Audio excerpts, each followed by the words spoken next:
हमारे वृंदावन में श्री राधा वल्लभ लाल जी को जिन्होंने प्रकट किया, ऐसे श्री हितरवंश महाप्रभु, उनके एक परम भक्त थे, उनका नाम था श्री नाहर मल जी। महाप्रभु जी के वृंदावन प्रस्थान के बाद महाप्रभु जी श्री हितरवंश महाप्रभु देवबंद में विराजते थे, वृंदावन से थोड़ी दूरी पर है। वहां से राधा वल्लभ लाल जी को चित्तावल से लेकर के आप वृंदावन विराज गए, फिर अखंड वृंदावन में ही रहने लगे। तो देववन में जो महाप्रभु जी की शरण में रहते थे उनको बड़ी व्याकुलता होती थी महाप्रभु जी के दर्शन की, और उनमें से एक थे श्री नाहरमल जी। उनके चरित्र में आता है कि नाहरमल जी 32-35 वर्ष तक तो रहे देववन में ही, और वहां केवल व्याकुल हृदय से याद ही करते रहे। क्यों? किसके दर्शन की अभिलाषा? महाप्रभु जी को देखना है। 32 वर्ष की अवस्था में अपना सब कुछ होते हुए भी सब छोड़ छाड़ करके वृंदावन आ गए। पत्नी बच्चे परिवार सबके आगे हाथ जोड़ दे, बोले कि मैं अब रह नहीं पाऊं। क्यों?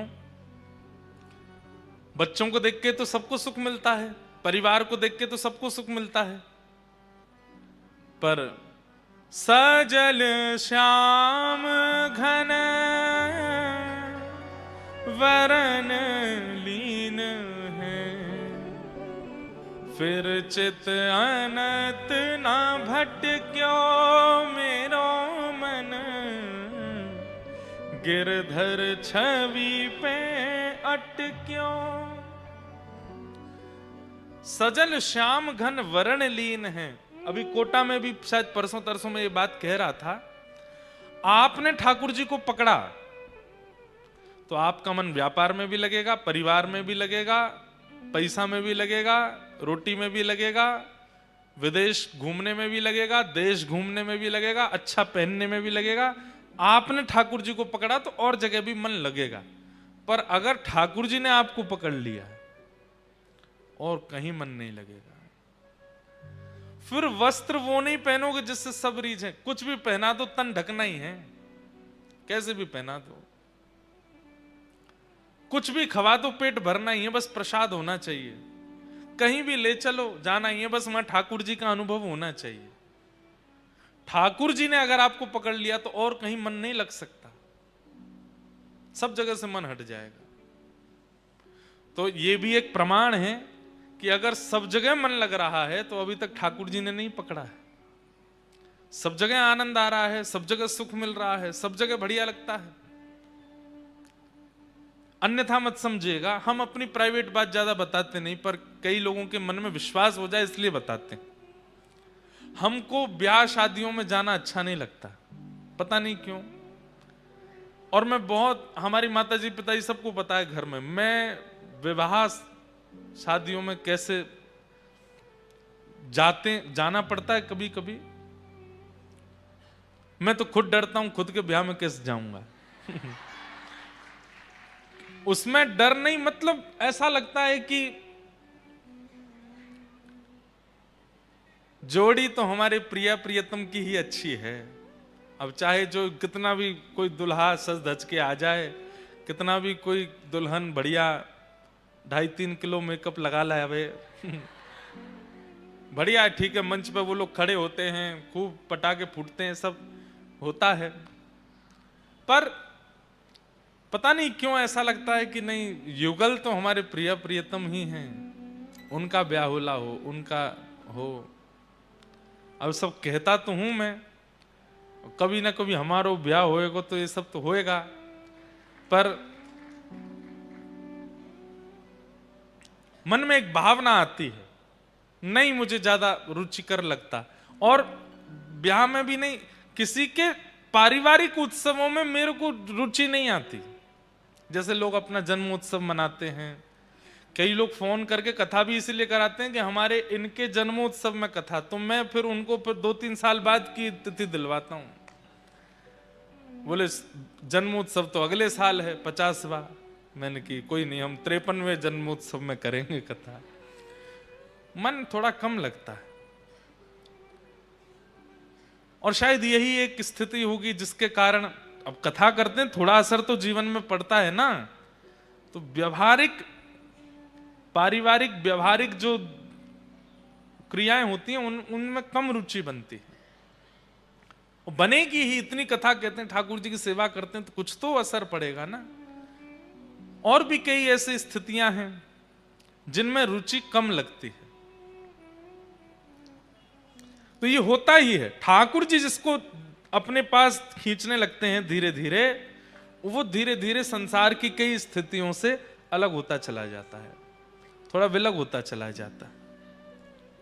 सजल श्याम घन वरण लीन है, फिर चित अनत न भटक्यो, मेरो मन गिरधर छवि पे अटक्यो। तो श्री नाहरमल जी महाप्रभु जी के वियोग में इतने व्याकुल रहने लगे, 32 वर्ष हो गए उनको दूर रहे रहे, अब उनसे रहा नहीं गया। अब तो हाथ पांव जोड़े पूरे परिवार के, बोले मैं जा रहा हूं। और सब कुछ होते हुए भी सब छोड़ छाड़ करके वृंदावन आ गए। और जैसे ही वृंदावन पहुंचे, आहा, सीमा में प्रवेश करते ही मानो जैसे भूख प्यास निद्रा सब प्राप्त हो गई हो, नृत्य करने लगे, आनंदित हो गए। यह आनंद है। आज सोने में आनंद आता है, खाने में आनंद आता है, पीने में आनंद आता है, पर वो आनंद नहीं है, वो सुख है। बिना निद्रा के, बिना भोजन के, बिना पानी के आपको सुखी करने की सामर्थ्य केवल ठाकुर जी के धाम और ठाकुर जी की लीला और ठाकुर जी के दर्शन में है। निद्रा की इच्छा नहीं होगी। सुबह सुबह 4 बजे मंगला दर्शन होते हैं, 3 बजे लोग पहुंच जाते हैं। सोते कब हैं? सोए कब? हमारे श्री प्रेमानंद जी महाराज 2:30 बजे 3 बजे 4 बजे निकल पड़ते हैं। पहले तो 2:30-3 बजे निकलते थे। मैं कहता बाबा सोवे कम है, कब सोते हैं? और उठ जाते हैं, उठ करके फिर पूरे दिन का उनका क्रम है बहुत कम। निद्रा कम हो जाती है, भोजन कम हो जाता है, जल कम हो जाता है, व्यवहार कम हो जाता है, लेकिन मुखमंडल का तेज, हृदय का आनंद, वाणी में सरसता, और बस उपस्थिति से सबके चित्त में सकारात्मकता सब प्रकट हो जाती है। क्यों? क्योंकि चित्त में आनंद है। और वो आनंद तभी प्रकट होता है जब ठाकुर जी वर्ण करते हैं। आपके वर्ण करने से नहीं होगा। आप कितनों पकड़ो ठाकुर जी को, ठाकुर जी आपको पकड़ लें। सब छोड़ छाड़ करके वृंदावन आ गए। और वृंदावन आकर के नाहरमल जी ने जैसे ही श्री राधा वल्लभ जी के दर्शन किए, हितरवंश महाप्रभु के दर्शन किए, बस नेत्रों से अश्रुपात होने लगा। अब भले ही मेरे प्राण निकल जाएं। क्यों? सर्वस्व प्राप्त हो गया। महाप्रभु जी बोले, अरे नाहरमल तू काय को आ गए हो? सब तो हतो तेरे पास देव बन में, परिवार आदि सब। बोले सब हते, आप नहीं थे। सब थे, राधा वल्लभ जी नहीं थे, इसलिए आ गया। तो आनंद किसको कहते हैं? जहां सीमा पार हो जाए, लिमिट क्रॉस हो जाए, अवधि पार हो जाए, और तब भी आनंद घटे ना, तब भी वह प्रसन्नता घटे ना, उसको आनंद कहते हैं। और वही श्री कृष्ण है। पानी पूरी अच्छी लगती है, 10 पानी पूरी खा लो, 11 खा लो, 12 खा लो, 13वीं 14वीं में यम दिखने लगेंगे, ठाकुर जी नहीं दिखेंगे। रसगुल्ला बढ़िया लगते हैं, 6-7 खा लो, 8वें 9वें में यमदूत दिखने लगेंगे। वो रसगुल्ला ही यमराज जैसा लगेगा। भैया अब मत दो, ले जाओ, अब नहीं खाना। पर ठाकुर जी की भक्ति, ठाकुर जी की कथा, 3, 4, 5 घंटे निकल गए अगर कथा सुनते सुनते। उसके बाद घड़ी देख के चौंक जाएंगे, अरे 5 घंटे हो गए, मैं बैठा ही हूं, मैं सुन ही रहा हूं, मैं कैसे सुन सकता हूं? और उस समय पर अपने आप पर आश्चर्यचकित होकर के आपके नेत्रों से अश्रुपात हो जाए, वही आनंद है, वही श्री कृष्ण है। जहां अवधि पार हो जाए, फिर भी सुख लगे, वही श्री कृष्ण। ऐसे भगवान के तीन रूप हैं, सत्य, चैतन्य और आनंद। तीन भगवान के कर्म हैं, विश्व की उत्पत्ति, पालन और संहार। उत्पन्न करना, फिर उसको पालन करना, अंत में संहार कर देना।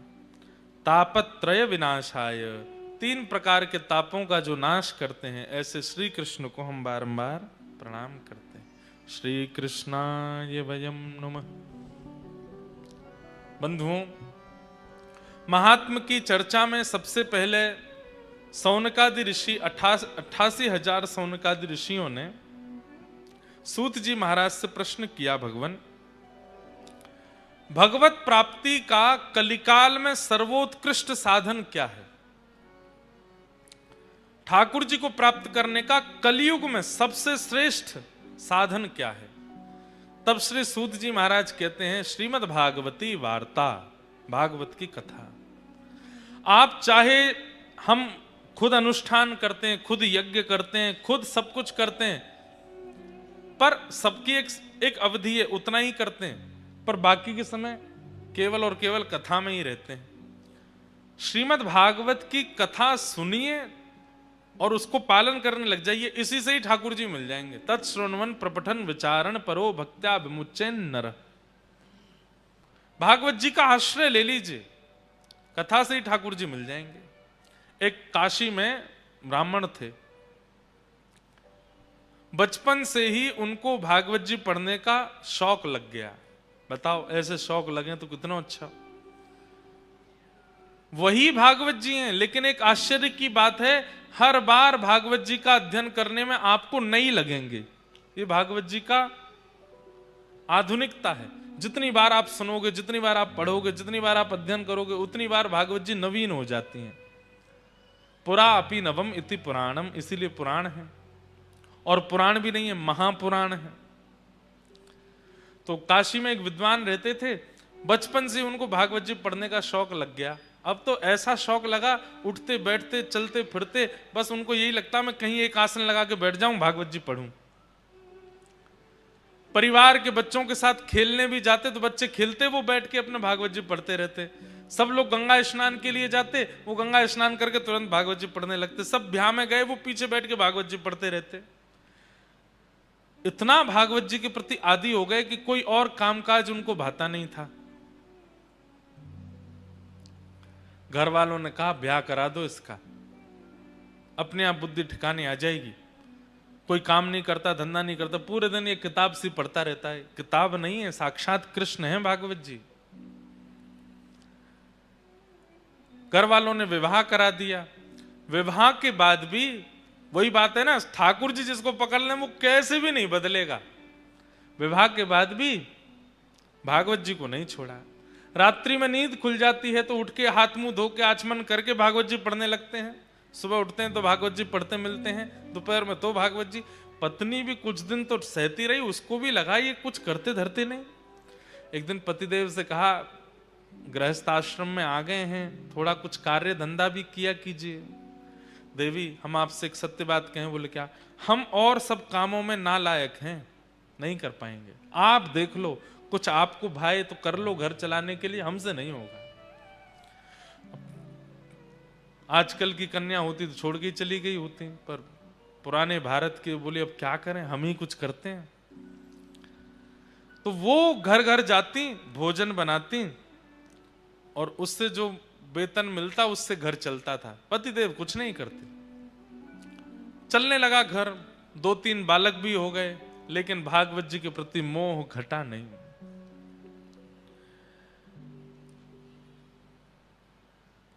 एक दिन कुछ संत आए घर में। अब इतनी कमाई तो होती नहीं थी पत्नी की, थोड़ी बहुत होती थी जिससे कि बच्चे और ये लोग प्रसाद पा लेते थे। आज का प्रसाद पा लिया, नया राशन शाम को लेके आना था बाजार से। उसी बीच में संतों की टोली आ गई। और प्राचीन भारत में संत जन बता करके पूछ करके नहीं आते थे, बस आ जाते थे। और द्वार पर आकर के बस प्रार्थना भी नहीं, द्वार पर आकर के बस कहते थे कि हम इतने संत हैं, हमारी व्यवस्था करो। अब घर, उस समय के भारत के लोग पूछते भी नहीं थे, व्यवस्था करते थे। संत आए, संत आ गए, आकर के घर में बैठ गए। पत्नी ने प्रणाम किया, पतिदेव भी आए, प्रणाम किया दोनों ने। बोले भगवान बड़ी कृपा, बोले हम 12 मूर्ति संत हैं, अयोध्या से आए हैं काशी दर्शन करने।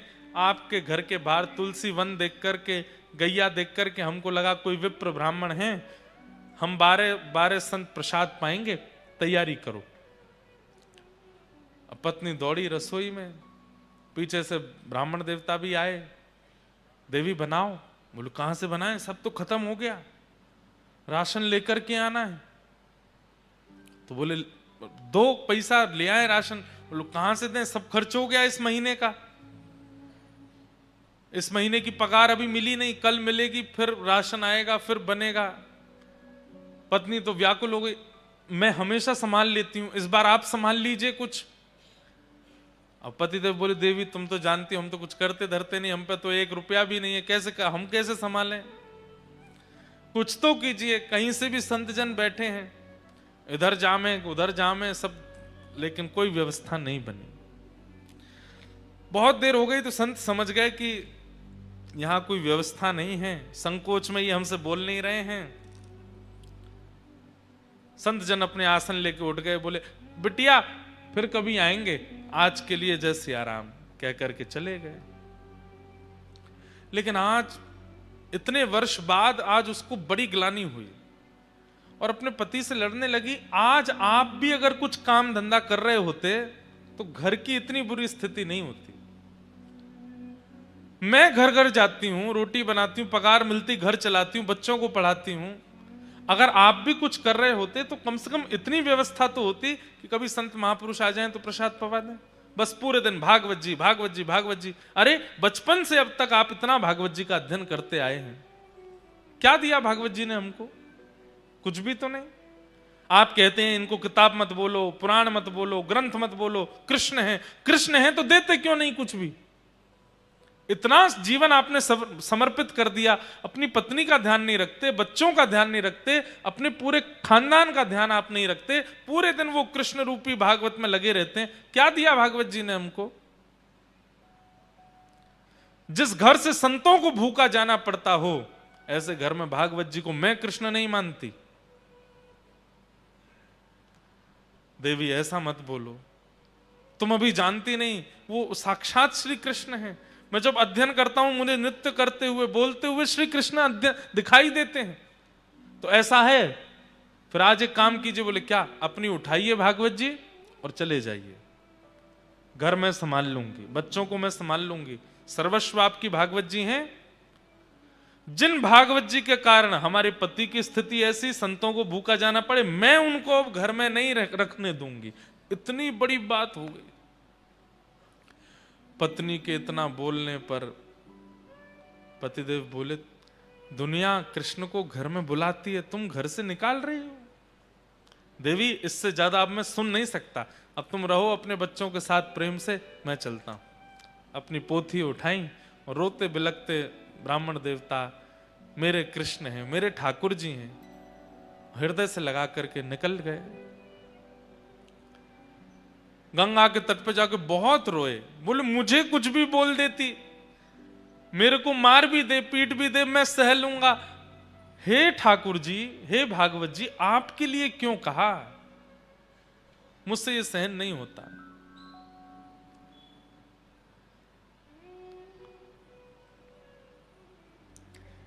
प्रबल प्रेम के पाले पड़कर हरि को नियम बदलते देखा, अपना मान टले टल जाए, पर भक्त का मान न टलते देखा। जब रोने लगे वो ब्राह्मण देवता भागवत जी को हृदय से लगा के, ठाकुर जी से सहन नहीं हुआ। ठाकुर जी मन में विचार करने लगे, भैया ये 40-41 वर्ष के हो गए ब्राह्मण, और जब से इन्होंने होश संभाला तब से केवल भागवत जी का ही अध्ययन किया, भागवत जी का ही पाठ करते हैं, कुछ काम कुछ भी नहीं, सब कुछ मुझे अर्पित कर दिया। और आज भागवत जी के लिए 2 शब्द गलत सुन के घर से ही निकल गए, मैं जाऊंगा। और काशी में छोटे से गोपाल जी प्रकट हो गए, और प्रकट होकर के ऊंची धोती पहन करके, सिर पर बढ़िया स्वाफा बांध करके, और बढ़िया कजरारे नेत्र हैं ठाकुर जी के, हाथों में कड़ूला पहने हैं, पैरों में सुंदर पाजेब पहनी है, कमर में करधनी पहनी है, गले में कंठा और एक सुंदर बगनखा पहना है, कानों में छोटे छोटे सुंदर हीरे के मोती हैं। ऐसी अद्भुत छवि ठाकुर जी की, लेकिन अपने सिर पर डलिया लेकर के कुछ बेचने वाला व्यक्ति होता है, ऐसे बन करके निकले। लेकिन सब इनको देख करके आश्चर्यचकित हो रहे हैं। क्यों? बोले भैया रोड पर कुछ सामग्री देने वाले व्यक्ति के रूप में इतना आकर्षण, वस्त्रों में इतना आकर्षण, चाल ढाल में इतना आकर्षण, ये तो बिल्कुल ललित गति, टेढ़ी मेढ़ी सी चाल, और ऐसे सुंदर सिर पर डलिया लेकर के, और बढ़िया स्वाफा सिर पर बांध के, एक स्वाफा कंधा पर डाल के, पसीना पहुंचते भय, और चल रहे हैं। जो देखे वही इन पर लुभा जाए। पहुंच गए ब्राह्मण के घर पर, दरवाजा खटखटाया। पत्नी ने जैसे ही द्वार खोल करके देखा, छोटे से गोपाल जी, गदमदरा से हाथ, गदमदरा से पाम, नेक सो पेट निकरो भयो है, गले में सुंदर हार पहने हैं, हाथों में सुंदर मणि के सुंदर कड़ूला पहने हैं, सब चमक रहे हैं। देख करके वो भी आश्चर्यचकित, इतना प्यारा बालक, इतना सुंदर श्रृंगार करके ऐसे घूम रहा है। कहो बालक, तुम्हारी माता जी कहां है? कहां से आए हो? और इतने से तुम हो, और इतनी बड़ी डलिया भारी सिर पे लेके कहां घूम रहे हो? क्या चाहिए?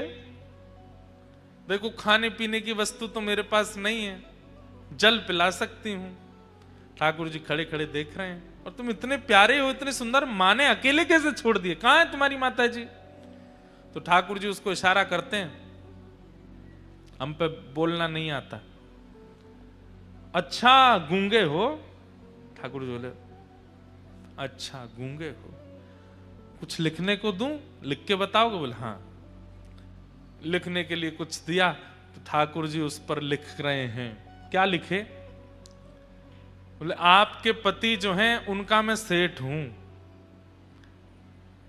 आपके पतिदेव का मैं सेठ हूं, वो मेरे यहां पर गुप्त नौकरी करते हैं, और बचपन से मेरे यहां नौकरी कर रहे हैं, आज तक अपनी पगार नहीं लेकर के गए। आज मुझे कैसे भी करके पता चला कि उनको धन की बड़ी आवश्यकता है, तो 12 वर्ष की आयु से लेकर के 41 वर्ष की आयु तक उन्होंने जितना भी मेरे यहां कार्य किया, उसकी जो पगार होनी चाहिए वो सब लेकर के आया हूं, आपके द्वार पर रख करके जा रहा हूं, उनको दे दीजिएगा। ऐसा कह करके लिख करके उसको पकड़ा दिया। अब वो पढ़ने लगी, पढ़ते पढ़ते पढ़ते अंत में सोच भी रही है, इतने छोटे से सेठ जी हमारे पतिदेव के। जैसे देखा तो डलिया रखी है, ठाकुर जी तो अंतर ध्यान हो गए वहां से। डलिया के ऊपर से जैसे ही वस्त्र हटाया, ऐसी ऐसी मणियां रत्न आभूषणों से जड़ित, और इतने सुंदर सुंदर उसमें स्वर्ण के आभूषण, मणियां, हीरे जवाहरात सब चमक रहे हैं। अरे काशी के नरेश के पास भी इतनी संपत्ति नहीं होगी जितनी संपत्ति और बहुमूल्य मणियों को देख करके वो बालक है। पत्नी की तो आंखें खुली रह गई, बोले कि पतिदेव इतनी बड़ी नौकरी करते थे, आज तक नहीं बताया। डलिया उठाने लगी तो उठी नहीं, बच्चों को बुलाया, 3-4 बच्चे स्वयं लगे तो जैसे तैसे खिसका के भीतर लाए। इतनी धन संपत्ति देख करके पत्नी तो बड़ी व्याकुल हो गई। छोटे वाले बालक को भेजा, जाओ पिताजी को ढूंढो, गंगा के तट पर होंगे, उनसे कहो जल्दी हमें लौट करके, माँ ने बढ़िया पकवान बनाए हैं घर में।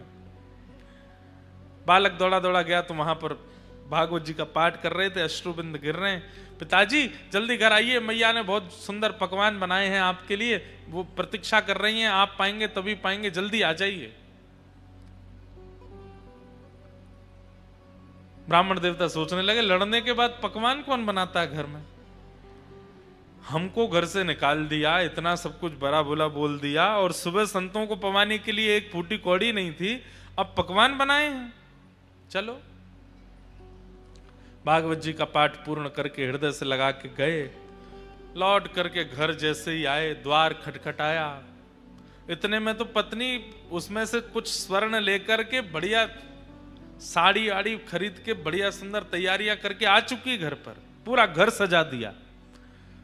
जैसे ही द्वार खुला, अपनी पत्नी को इतने सुंदर भेष में देख करके ब्राह्मण देवता, अच्छा गलती से आ गया हूँ, कोई और घर है शायद आगे वाला होगा।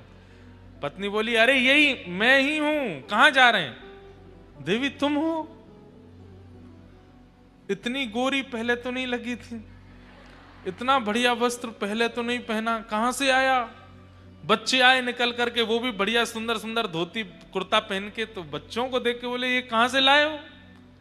मैं तो आज इतने वर्ष हो गए, एक एक दो कुर्ताओं में पूरा जीवन निकाल दिया, कैसे आया भाई? ये कौन करके गया ये सब? पत्नी बोली, ज्यादा होशियार मत बनिए, सारी पोल पट्टी खुल गई है आपकी। बोले, क्या पोल पट्टी? बोले, आपकी नौकरी वोकरी के बारे में सब पता चल गया हमको। पतिदेव बोले, कौन सी नौकरी? हम कुछ नहीं करते। अच्छा आओ भीतर आओ। भीतर ले जाकर के डलिया रखी थी कमरे में, खोल के दिखाया, देखिए रत्नों की चमकाहट देख करके बोले, देवी कहां से चोरी करके लाई हो? बोले, चोरी नहीं करके लाई हूं, आपका मालिक आया था, गूंगा मालिक। और एक बात बताइए, इतना छोटा, हमारे बच्चों से भी छोटा था वो, उसको मालिक, लेकिन क्या सुंदर उसका वर्ण, आहा क्या कड़ूला पहने थे, सिर पर क्या सुंदर पाग बंदी थी, उस पर मोती के हार, गले में कंठा, कौंधनी, पैरों में पाजेब, थोड़े थोड़े नील वर्ण के सा अंग। अब ये पत्नी बोलती जाए और पत्नी ठाकुर जी का चिंतन पतिदेव के चित्त में आ रहा है कि निश्चित ठाकुर जी आए। देवी तुम्हें कैसे पता? उन्होंने बताया। बोले कि लिख के दे के गए हैं। जब बोले मुझे दिखाओ कहां लिखा है। पर्चा दिया तो पत्र देखा, उसमें जितनी लिपियां थीं वो लिपियां देखते देखते वो आपस में मिलने लगी, और मिलते मिलते मिलते मिलते वो समस्त लिपियां एक आकृति बनाती हैं, और उस आकृति में नन्हे से गोपाल जी सिर पर डलिया रखे ऐसे खड़े हैं, वो एक आकृति प्रकट हो जाती। नेत्र सजल हो गए, बेहोश हो गए ब्राह्मण देवता। होश में आए तो रोने लगे। देवी वो कहां गए, कहां चले गए, बताओ ना। अरे सेठ जी हैं, तुम्हें तो पता होगी कहां है। अरे वो सेठ मेरे नहीं है, पूरे विश्व के सेठ हैं, साक्षात ठाकुर जी आए थे। और ये जो बात कहकर के गए ना कि मैंने जीवन भर उनके यहां नौकरी की है, ये भागवत जी ही, मैं अकिंचन भाव से भागवत जी का जो पाठ करता था उसी का वो पूर्ण जो भी मैंने किया है उसका वो सब वेतन देने के लिए आए थे। श्रीमद् भागवत जी को तुम कृष्ण नहीं मानती, वो भागवत जी कृष्ण स्वरूप ही आए थे और ये सब दे करके गए। श्रीमद् भागवत ग्रंथ नहीं है, पोथी नहीं है बंधु, आज आ गए हैं। प्रयास कीजिएगा, अपना आसन संग लेकर के आइए, जिस स्थान पर बैठे नित्य उसी स्थान पर बैठिए, एक एक शब्द ध्यान से सुनिए और सुनने के बाद अपने जीवन में उतारना प्रारंभ कर दीजिए। एक क्षण की भी कथा छूटे ना। आप अनुभव करेंगे 8वें दिन से ही स्वप्न में, अनुभव में, किसी कृपा से ठाकुर जी की अनुभूति होने लग जाएगी। भागवत जी की ऐसी कृपा है। श्रीमद् भागवत साक्षात कृष्ण की प्राप्ति कराती है। 5 वर्ष की भागवत जी की सेवा का फल हमको मिला। श्री गिरधर लाल जी 5 वर्ष की सेवा होते ही गिरधर लाल जी मिल गए। 5 साल हुए थे कथा करते हुए, तब लाल जी आए। उसके बाद 5 साल और हो गए, 10 साल हो गए। अब 5 साल होते ही अब जनवरी में श्री जी भी आ जाएंगे, तो श्री राधा गिरधर लाल हो जाएंगे। हम तो अपना प्रमाण दे रहे हैं कि हमें 5 वर्षों में ठाकुर जी कुछ कुछ प्रदान कर देते हैं अपने रूप को। आपको नहीं देंगे, सबको देंगे। भागवत जी कृष्ण है। सूत जी महाराज कहते हैं, काल अव्याल मुखग्रास त्रास निर्णास हेतवे श्रीमद् भागवतम शास्त्रम कलौ कीरेण भाषितम। भागवत जी ही कलयुग में कृष्ण प्राप्ति करा सकती, उनका आश्रय ले लो। तब पूछा गया कि इन भागवत जी का आश्रय किसने लिया है, कृपा कर उनके बारे में बताओ। तब बताया कि श्री नारद जी महाराज ने भक्ति ज्ञान वैराग्य की पुष्टता के लिए भागवत की कथा कराई, और उस कथा में सनक सनंदन सनातन सनत कुमारों ने कथा सुना करके भागवत जी से भक्ति ज्ञान वैराग्य को युवा किया। भक्ति सुतौ तौ तरणौ गृहीत्वा प्रेमैक रूपा सहसा विरासीत् श्री कृष्ण गोविंद हरे मुरारे। हे नाथ नारायण वासुदेव नाथेति नामानि मुहुः वदन्ति। बंधुओं, चाहे वो मीराबाई हूं, चाहे वो सूरदास हूं, चाहे आपके नरसिंह मेहता हूं, श्रीमद् भागवत जी का आश्रय सबने लिया। हमारे स्वामी श्री हरदास जी महाराज तो वो कैसे पंक्ति में एक में कहते हैं कि प्रथम सुने भागवत भक्ति रस मुखवाणी, ऐसे करके है ना, हो तो हमको भेजना, हम सुनाएंगे। स्वामी श्री हरदास जी महाराज जिन्होंने श्री कुंज बिहारी लाल जी को वृंदावन में प्रकट किया, उन्होंने 7 सोपान बताए, बहुत सुंदर हैं। अभी हमारे पास आ जाएंगे तो आपको बताएंगे। 7 सोपान बताए। उनमें सबसे पहला सोपान, सोपान मतलब सीढ़ी, कृष्ण प्राप्ति की, भगवत प्राप्ति की 7 सीढ़ी हैं, उसमें सबसे पहली सीढ़ी बताई भागवत जी। कोई व्यक्ति सीधे नाम आश्रय ले ले, कोई व्यक्ति सीधे धाम आश्रय ले ले, कोई व्यक्ति सीधे सेवा आश्रय ले ले, लेकिन भागवत जी का आश्रय अभी तक नहीं लिया है, तो हम स्पष्ट कह दें, नाम में भी अपराध बनेगा, धाम में भी अपराध बनेगा, सेवा में भी अपराध बनेगा। सबसे पहले भागवत जी का आश्रय, प्रारंभ यहीं से, और एकाध कथा में नहीं, अनेक कथाओं को अपने चित्त में धारण करे और बस सुनता रहे, सुनता रहे, सुनता रहे, सुनता रहे, जब जब अवसर मिले सुने। एक दिन ऐसा आएगा, ठाकुर जी स्वयं आज्ञा करेंगे, शब्द सुनाई देगा, या चित्त में व्याकुलता प्रकट हो जाएगी कि अब कथा जीवन में आगे, अब नाम चाहिए। वो व्याकुलता से फिर नाम का आश्रय लो, दीक्षा ले लो, गुरु दीक्षा लो, नाम आश्रय लो, जो भी आपको, मंत्र आश्रय लो, नाम आश्रय लो। अब आप अष्टाक्षर मंत्र करते हैं या कोई भी मंत्र करते हैं, लेकिन भागवत जी नहीं सुनते, तो आपके मंत्र जाप में, नाम जाप में होता है ना, कई लोग, महाराज जी मन नहीं लगता, नींद आ जाती है, इधर उधर मन चला जाता है, माला छूट जाती है, हाथ से गिर जाती है, पूरी होते होते होते फिर हाथ से छूट जाती है, फिर ढूंढते हैं, शुरू से करते हैं। ये सारे अपराध क्यों बनते हैं? क्योंकि नाम आज्ञा कर रहे हैं, बोले पहले भागवत जी की शरण लो, पहले समझो तो सही कि भागवत का स्वरूप क्या है। तो सबसे पहला आश्रय भागवत जी का लेना है। तो स्वामी जी महाराज क्या आज्ञा करते हैं, सुनो।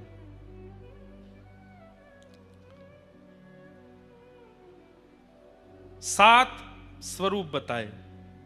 वैसे तो श्री हरिदास परंपरा में जिनकी दीक्षा है उनके लिए प्रमाणित है, परंतु वृंदावन से स्नेह रखने वाले, भगवत प्राप्ति करने वाले सब लोग इन 7 भावनाओं को जरूर सुनो।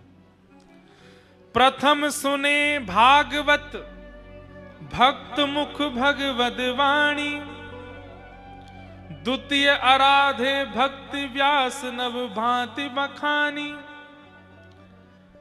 तृतीय करे गुरु समुझ दक्ष सर्वज्ञ रसील्यों, चौथे होए विरक्त बसे बन राज जसे,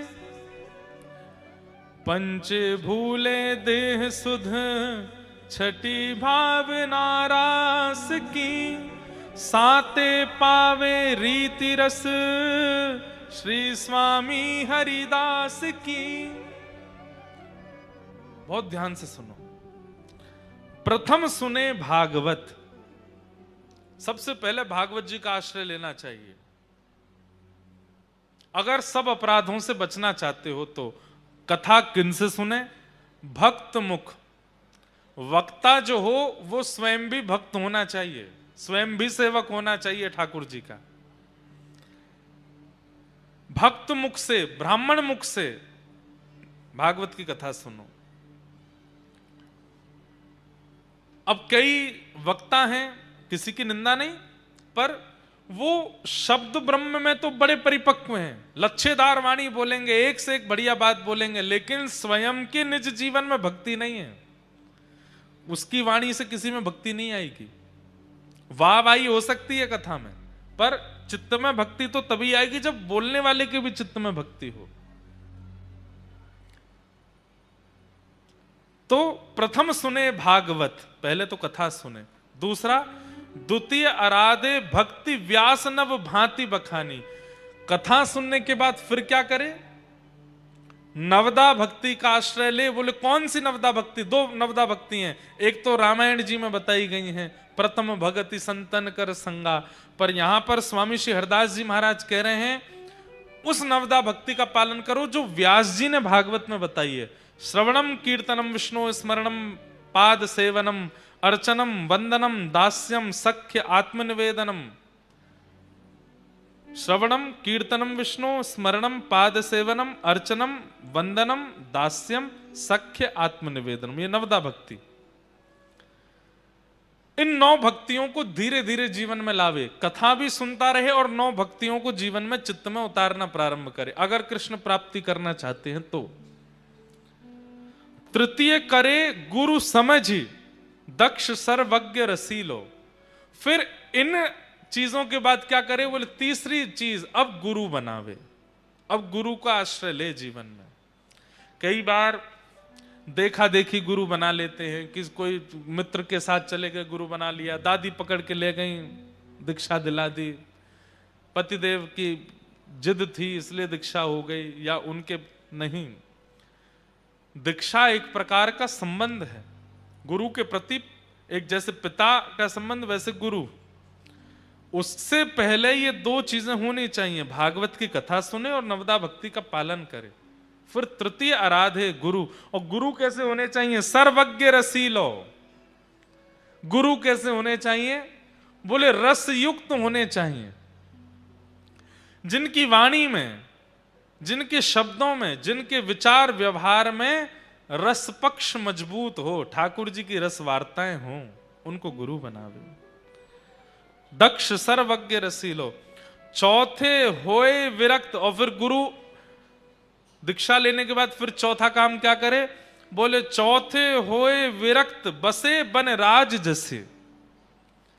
फिर धीरे धीरे गुरु दीक्षा के बाद अब योजना बना लेनी चाहिए। बोले क्या? अब वृंदावन बसना है, अब धीमे धीमे धीमे धीमे धीमे धीमे वृंदावन की वास की इच्छा प्रकट होनी चाहिए चित्त में। सबसे धीरे धीरे विरक्ति आवे, संसार के जितने उपभोग आदि हैं धीरे धीरे उनको छोड़ना प्रारंभ करे, और फिर वनराज वृंदावन में बसने का प्रयास करे। देह से वृंदावन में नहीं बस पा रहे हैं तो फिर वृंदावन को चित्त में विराजमान करे, चित्त में वृंदावन आवे। ये चौथी स्थिति। चौथे होए विरक्त बसे वनराज रसीलो। और पंचे भूले देह सुध। अपनी शरीर की सुध भूल जाए। पंचे भूले देह सुध, और देह सुध भूल करके बस सेवा में निमग्न हो जाए। अभी हमको देह स्थिति पता है, कब सोना है, कब उठना है, क्या खाना है, कैसे खाना है, क्या पहनना है, तब ऐसी हो जाए बस कृष्ण मन कृष्ण तन कृष्ण ही हमारो धन, आठों याम उधों में कृष्ण ही सब काम है। तो पंचे भूले देह सुध छठी भावना रास की। और देह सुध भूलने के बाद छठवीं स्थिति क्या करे? बोले अब रास का चिंतन करे। रास राशेश्वर भगवान आए हैं और मैं एक रास की गोपी हूं, ठाकुर जी के साथ रास विहार में प्रवेश करना है। छठे भावना रास की, साते पावे रीत रस श्री स्वामी हरिदास की। और ये 6 भावना यदि आपने धारण कर ली तो 7वीं स्थिति में जो रस, रीति रस, जो रीति, जो पद्धति स्वामी श्री हरदास जी की है, जिससे बिहारी जी प्रसन्न होकर प्रकट हो गए, वो आपको प्राप्त हो जाएगी। पर इन 7 का प्रारंभ कहां से है? अच्छा एक बात बोलूं, आप कहोगे महाराज जी हम तो लिख ही नहीं पाए, भूल गए, आपने 7 क्या बताए? अरे पहला याद है ना, प्रथम सुने भागवत भक्ति रस, प्रथम सुने भागवत भक्त मुख भगवत वाणी, बस ये याद है ना। भागवत जी का आश्रय ले लो, बाकी की 6 स्थिति भागवत जी प्रदान कर देंगे, भागवत जी कृपा कर देंगे। भागवत जी का आश्रय ले। भक्ति ज्ञान वैराग्य तीनों युवा हो गए भागवत जी के आश्रय से। तभी एक धुंधुकारी नाम के व्यक्ति की कथा सुनाई गई, जिसने अपने माता पिता के साथ अत्यंत द्रोह किया, मृत्यु के बाद प्रेत बन गया। माता पिता से द्रोह करता है, व्यसन करता है, परिस्त्री गमन करता है, छल कपट आदि ये सब काम स्थिति रखता है अपने जीवन की। मृत्यु के बाद ऐसे लोग ही भूत बनते हैं। भजन बिन नर मर गट के भूत। भूत कौन बनता है? प्रेत कौन बनता है? सबसे पहला जो माता पिता से बैर करता है। मां कैसी भी हैं, पिता कैसी भी हैं, सीखिए प्रहलाद जी महाराज से। प्रहलाद जी का भजन श्रेष्ठ था, इसलिए नृसिंह भगवान आए, ये बात कहना उचित है। पर उतना ही उचित यह भी है कि इतने दुष्ट पिता होने के कारण भी प्रहलाद जी ने कभी अपने पिता के प्रति दूषित भावना नहीं रखी, इसलिए भी नृसिंह भगवान आए। प्रहलाद जी नित्य प्रणाम करते हैं अपने पिताजी को। भले ही मेरे पिता राक्षस हैं, पर मेरे पिता हैं, नित्य प्रणाम करते हैं। इस भावना से भी ठाकुर जी प्रकट हुए कि वाह भाई प्रहलाद, तेरी पिता भक्ति पर मैं रीझ गया। इतना अत्याचार करने वाले पिता को भी तुम रोज दंडवत प्रणाम करते हो। अगर प्रहलाद जी खूब पुकारते और एकांत में बैठ करके कहते मेरे पिता तो दुष्ट हैं, मेरे पिता तो ऐसे हैं, मैं अपने पिता का मुख नहीं देखूंगा, अपने पुत्र को मारने का प्रयास करते हैं, तो शायद नृसिंह भगवान कभी नहीं आते। वो इसलिए भी आए हैं क्योंकि प्रहलाद अपने पिता में दोष नहीं देखता। जैसे भी हैं मेरे पिता हैं। ऐसी बुद्धि बच्चों को रखनी चाहिए।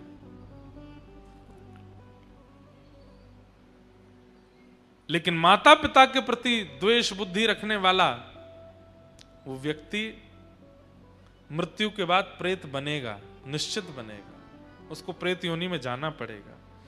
धुंधुकारी ऐसे प्रेत बने हैं, गया श्राद्ध करने से भी मुक्त नहीं हो पाए।